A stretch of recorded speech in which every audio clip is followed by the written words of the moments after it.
Selamat bertemu kembali di kelas komponen pesawat terbang. Hari ini kita akan belajar materi baru, masih dengan komponen pesawat terbang ya. Jadi komponen pesawat terbang yang akan kita pelajari hari ini adalah komponen undercarriage. Oke, kita mulai saja untuk materinya. Kita definisikan dulu apa itu undercarriage. Jadi undercarriage ini merupakan komponen pesawat yang penting juga, di mana berfungsi sebagai penyangga pesawat selama berada di darat ya. Baik itu sewaktu pesawat itu landing, take off, taxi, dan juga parkir gitu ya. Umumnya dilengkapi dengan roda, tetapi ada juga undercarriage ini berupa pelampung atau float untuk pesawat amfibi ya, dan nanti bisa juga sky untuk helikopter atau pesawat yang beroperasi pada permukaan salju atau es. Undercarriage untuk pesawat di darat kita sebut dengan landing gear. Nah, nanti landing gear itu yang akan kita bahas di dalam mata kuliah ini ya. Jadi undercarriage untuk pesawat di darat ya. Jadi kita sebut dengan istilah landing gear. Kita mulai dari fungsi landing gear itu sendiri ya. Jadi yang pertama tentu saja dengan adanya landing gear itu adalah menjaga agar pesawat tetap stabil on ground. Kedua, memungkinkan pesawat untuk bergerak bebas selama taxiing.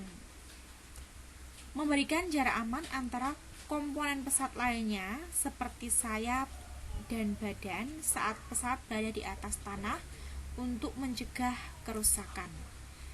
Kemudian untuk menyerap guncangan juga ya selama pesawat itu mendarat.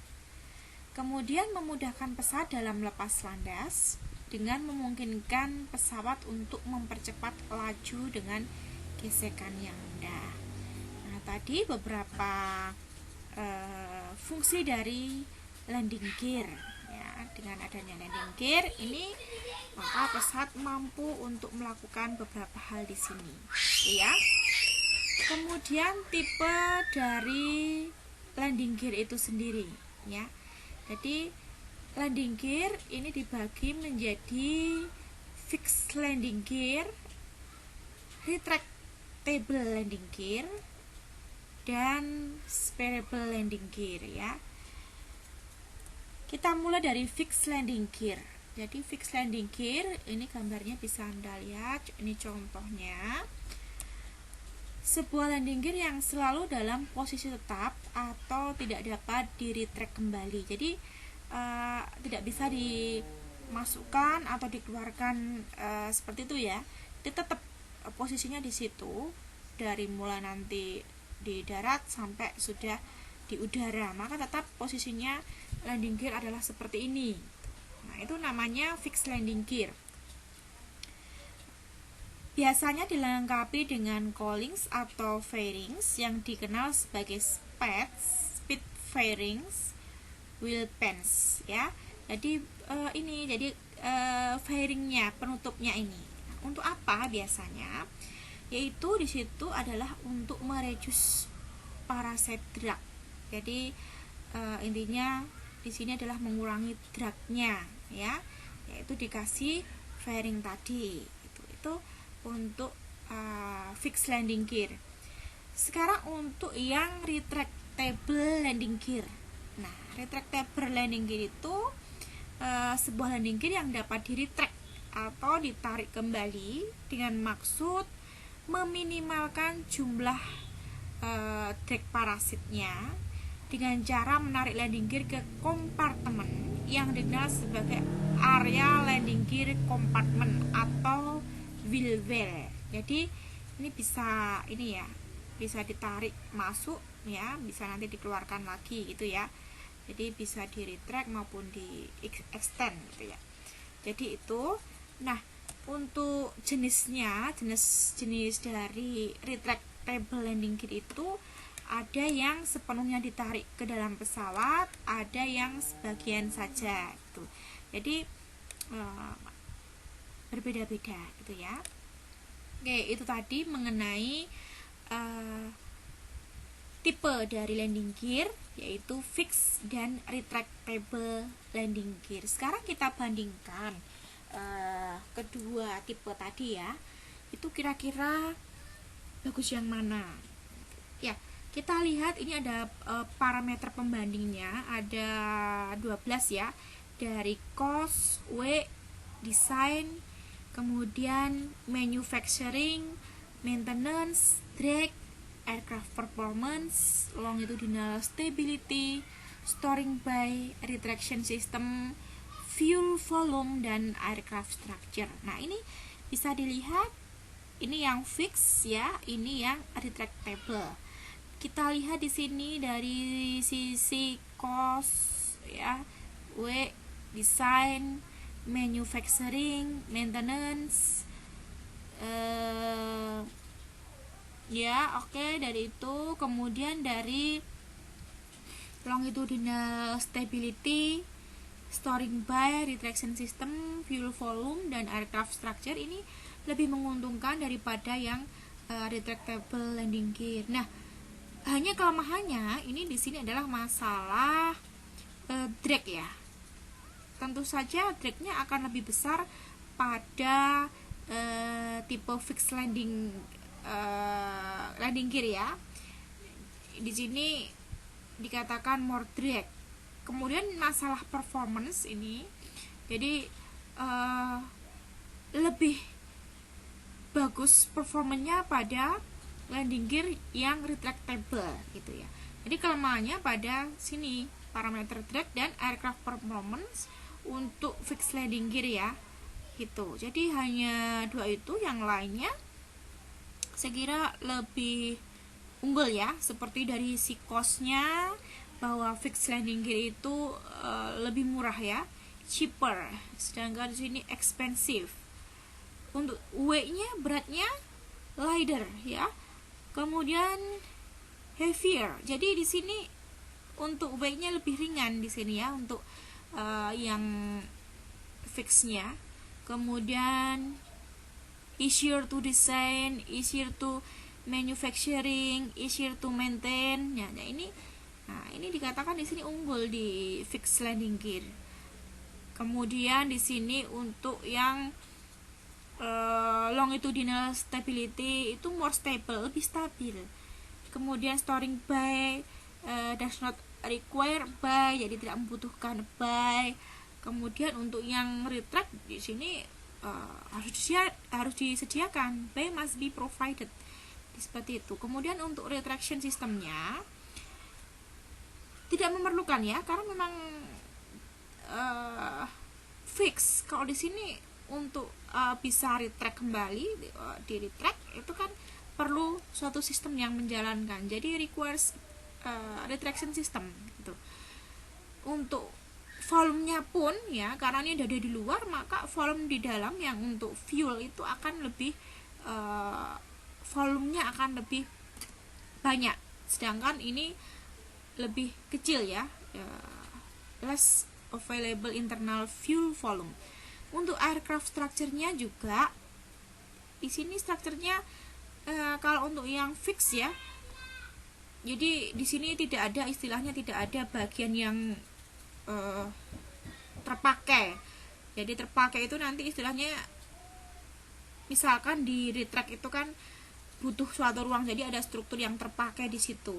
Karena ada struktur yang terpakai, maka di sini dikatakan structural elements need reinforcement due to cut out. Jadi cut out ini seperti lubang ya, jadi bagian yang terpotong ya untuk landing gear-nya itu gitu ya, gitu.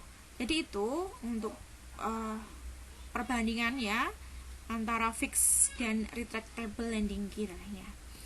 Oke, Saya kira sudah cukup jelas. Kemudian yang spare landing gear. Spare landing gear ini pesawat yang dirancang untuk take off, lalu landing gear tadi dilepas setelah take off. Jadi hanya membantu pada saat mau take off itu. Contohnya pada pesawat ME-163 aircraft scientific gitu. Kemudian keuntungannya adalah mengurangi beban pesawat dengan dilepaskannya landing gear dalam misi terbangnya. Jadi ya keuntungannya memang akan lebih ringan ya, mengurangi beban tadi. Kemudian kerugiannya, landing akan menjadi lebih sulit dengan mengandalkan roda kecil atau skid yang seadanya. Karena memang dengan dilepaskannya landing gear yang utama tadi itu hanya ada roda kecil atau skid yang ya membantu tapi tidak terlalu banyak membantu ya, seperti ketika punya landing gear yang ada di pesawat itu secara digunakan dari take off ya, digunakan take off sampai masa terbangnya sampai nanti balik lagi gitu. Jadi berbeda ya, itu untuk keuntungan dan kerugiannya. Kemudian untuk arrangement of landing gear ini ada single type jadi satu seperti ini.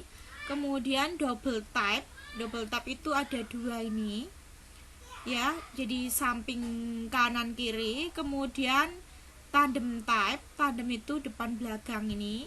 Multiple or bogie type landing gear, jadi ini berada di depan belakang ini, dan juga nanti di sini juga ada, di kanan kirinya juga ada. Jadi ada tipe single, tandem. Jadi single itu satu, tandem itu ada di belakangnya ya gitu. Kemudian triple tandem, twin tandem ya, twin tandem, dual twin tandem, dan twin tricycle gitu. Jadi ini untuk macam-macam penyusunannya bagaimana ya ini. Kemudian advantage of multiple wheel type of landing gear. Jadi manfaatnya dari multiple wheel ya, jumlah roda itu ditentukan dari berat kotor pesawat terbang. Jadi memang dalam memasang roda itu juga ada dasarnya. Pertama dari berat kotor pesawat terbang dan permukaan untuk landing atau take off, dan menyesuaikan kemampuan pesawat tersebut dalam melakukan pendaratan atau on ground. Itu ya dasarnya jumlah rodanya itu. Kemudian keuntungan menggunakan multiple wheel pada landing gear. Beberapa roda membagi bobot pesawat di atas area distribusi beban yang lebih besar. Jadi nanti cara mudahnya ya, kalau membawa suatu beban dibawa oleh satu orang dan dibantu oleh beberapa orang, akan lebih mudah, lebih ringan itu dibantu beberapa orang gitu ya, karena beban akan didistribusikan ke beberapa orang tadi gitu. Sama seperti di sini untuk jumlah rodanya itu. Kemudian memberikan keamanan dalam kasus salah satu bahan meledak saat lepas landas atau mendarat ya istilahnya untuk cadangan gitu ya, ada cadangannya itu. Jadi dari sisi itu ada keamanan ya. Oke, itu keuntungan dari multiple wheel. Sekarang disadvantage dari multiple wheel. Banyak bagian yang bergerak, dan karena itu membutuhkan perawatan yang lebih banyak ya, karena memang nanti menjadi di sini nyusunnya itu tidak mudah ya. Ada bagian yang pastinya dihubungkan, ini penghubungnya itu kan harus mendapat perhatian yang khusus ya. Jadi peralatannya di sini yang menjadi lebih sulit itu. Kemudian ban cenderung menggosok atau menyeret saat manuver berputar. Radius balik untuk memutar yang lebih besar dibutuhkan untuk mencegah atau mengurangi keausan ban, dan karena itu membutuhkan ruang gerak yang lebih besar. Nah, itu beberapa disadvantage dari multiple wheel type landing gear. Oke, kemudian kita ke konfigurasi dari landing gear ya. Konfigurasinya ada tail landing gear, ada bicycle landing gear, ada tricycle landing gear, ada single main landing gear. Jadi letaknya itu di mana gitu ya. Kalau tadi itu tipenya itu arrangementnya ya cara memasangnya bagaimana. Nah, ini letaknya di mana. Kemudian ada quadricycle landing gear, multi bogie landing gear, floats or pontons untuk di air, skies, skid ya. Kemudian ini untuk yang tail wheel ya, tail wheel type landing gear ya, atau kita sebut dengan konvensional gear. Nah, ini di sini konvensional landing gear atau tail wheel landing gear merupakan pesawat yang terdiri dari dua roda utama itu di bagian depan dan roda kecil atau skid yang berada di bagian tail. Jadi bagian depan ada dua ya, dua roda utama di bagian depan dan roda kecil atau skid berada di tailnya. Nah, tuh. Ini contohnya seperti ini. Ini ada roda kecil di bagian tailnya. Ini ya. Itu. Jadi kalau kita lihat di sini. Itu tail wheel. Kemudian bicycle type landing gear ini relatif jarang ya. Tapi punya keuntungan juga dari konfigurasi bicycle gear, yaitu menurunkan berat dan mengurangi gaya drag daripada pengaturan tail dragger atau tricycle type landing gear. Nah, ini kalau bicycle itu bisa Anda lihat ini cuma ada dua ini seperti ini. Yang lainnya dibantu yang kecil ya, yang utama yang ini ya. Jadi ini ya itu. Jadi memang dibanding dengan yang tricycle ya, tricycle ini dapat mengurangi gaya drag ya, dibanding dengan ini tricycle type landing gear. Ini yang tricycle type yang biasa dipakai ya. Jadi di sini dua main landing gear dan satu nose landing gear yang biasa dipakai itu. Kemudian single main landing gear ya cuma ada satu di sini. Jadi memang desainnya sederhana, ringan dan memiliki drag yang rendah ya gitu. Jadi itu keuntungannya. Jadi karena kesederhanaan ini membuat landing gear menarik digunakan pada bidang seperti glider atau sailplanes. Biasanya digunakan di situ saja ya. Tapi di sini dikatakan tidak praktis untuk pesawat yang lebih besar, dan biasanya yang dipakai untuk pesawat itu glider dan sailplane saja. Itu kelemahannya. Kemudian untuk quadricycle landing gear, nah ini dari kata quad berarti ada 4 ya, menggunakan 4 gear sama seperti mobil itu. Kemudian multi bogie landing gear, di sini suatu konfigurasi landing gear dengan beberapa gear lebih dari 4 roda ya. Ini Anda lihat, meningkatkan performa take off dan keselamatan landing. Ketika beberapa roda digunakan bersama-sama, mereka akan melekat pada suatu komponen struktural yang disebut sebagai bogie. Misal, jadi namanya dari situ multi bogie itu ya, karena tadi diletakkan pada suatu, atau mereka itu akan melekat pada komponen yang disebut bogie tadi, dimana bogie ini nanti terhubung ke ujung strut atau topangan. Jadi keuntungannya sangat stabil pada ground dan selama taksi. Kemudian untuk floats ya, sebenarnya ini nanti bahasan yang lain ya, karena memang yang kita bahas sebenarnya adalah untuk yang landing gear, tapi secara keseluruhan kita sampaikan. Floats or pontons seaplane landing device, jadi untuk pesawat amfibi biasanya nanti untuk mendarat di air gitu ya. Nah, itu biasanya pakai floats. Kemudian untuk skies landing gear, nah ini ada skiesnya nanti untuk mendarat di es atau salju ya. Jadi bentuknya ini ya. Kalau untuk skid, nah skid itu biasanya di helikopter itu ada seperti ini ya, itu juga sama. Kemudian emergency floating, nah ini emergency floating, ada emergency floating. umumnya terletak pada skid helikopter. Nah, ini kan terletak pada skid helikopter, pada heli yang menggunakan skid, atau pada sisi fuselage pada heli yang menggunakan non-retractable landing gear. Tuh. Ini emergency floatingnya gitu ya. Oke, sekarang kita ke komponen utama dari landing gear. Ini sebenarnya ada banyak ya komponen-komponennya landing gear itu. Ya, ini saya sampaikan secara umum dulu ya. Nanti di bagian kedua akan kita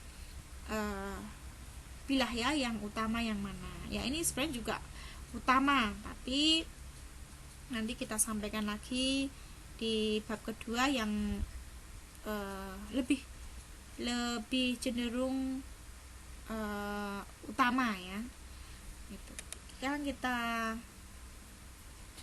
jelaskan satu persatu untuk komponen main landing gear. Di sini pertama adalah trunnion link.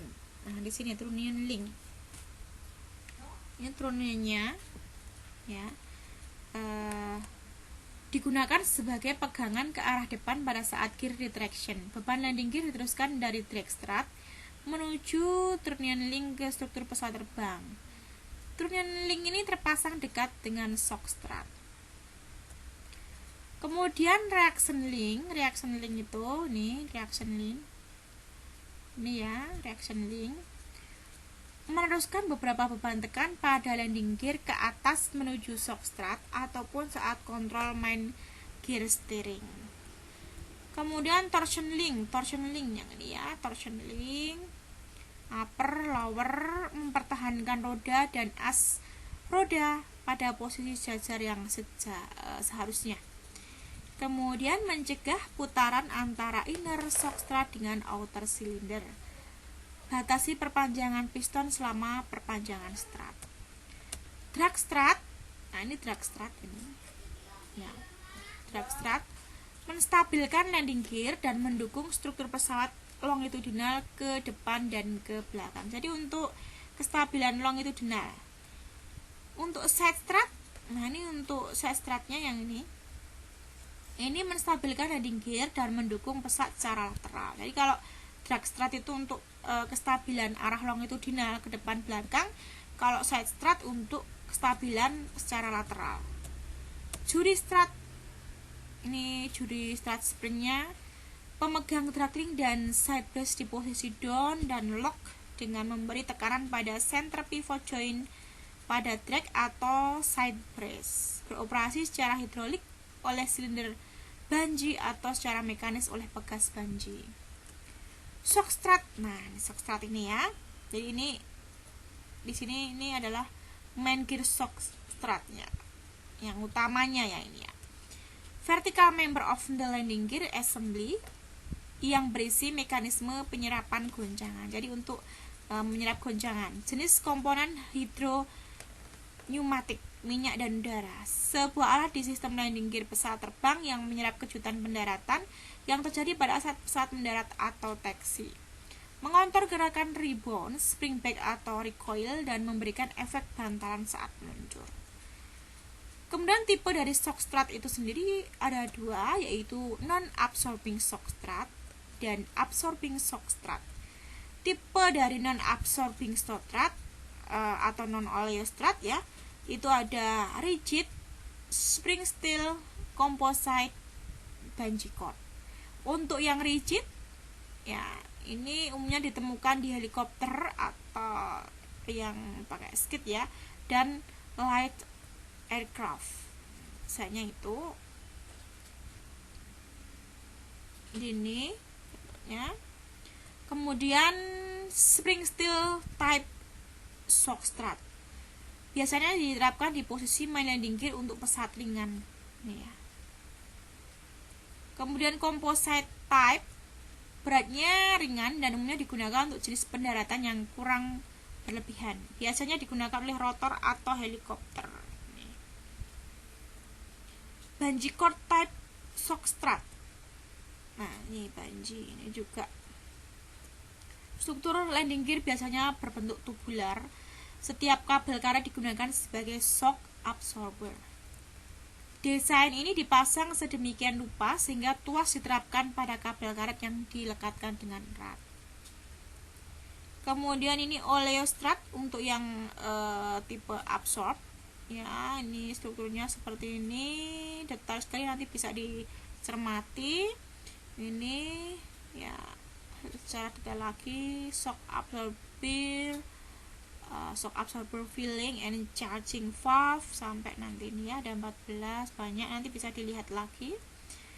Kemudian komponen ini yang lain dari landing gear ada semi damper, hydraulic snobbing unit yang mengurangi keadaan nose or tail wheel bergetar dari sisi ke sisi.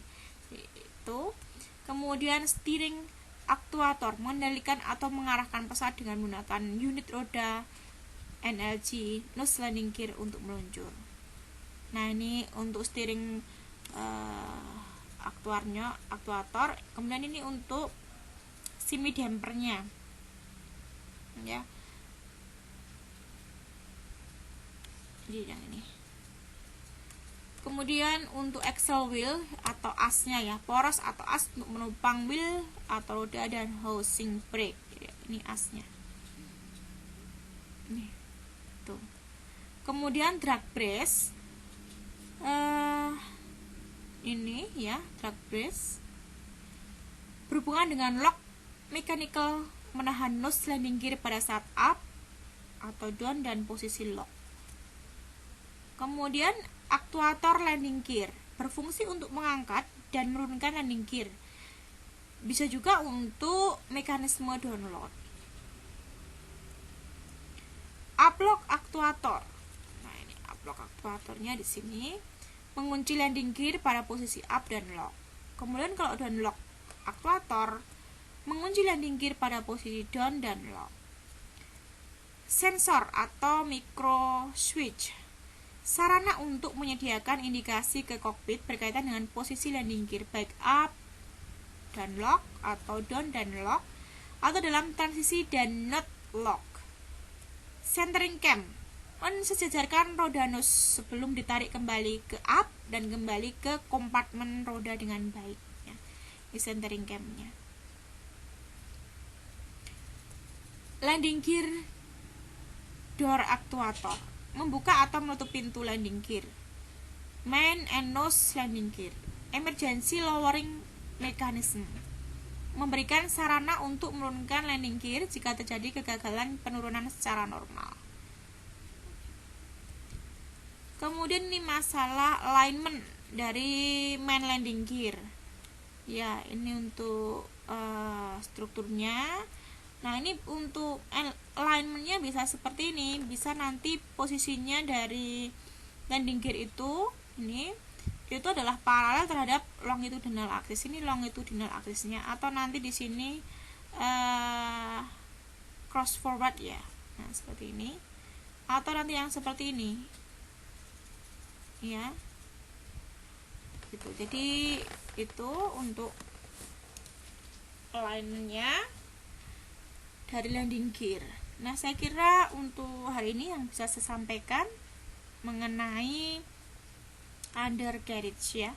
Jadi nanti bisa dibaca kembali, terutama mengenai komponen-komponennya. Memang banyak dan tidak harus menghafal, tapi nanti kita buat intisarinya di bagian kedua ya, tentang komponen-komponen dari undercarriage ini ya. Oke, demikian yang bisa saya sampaikan. Semoga bermanfaat. Terima kasih.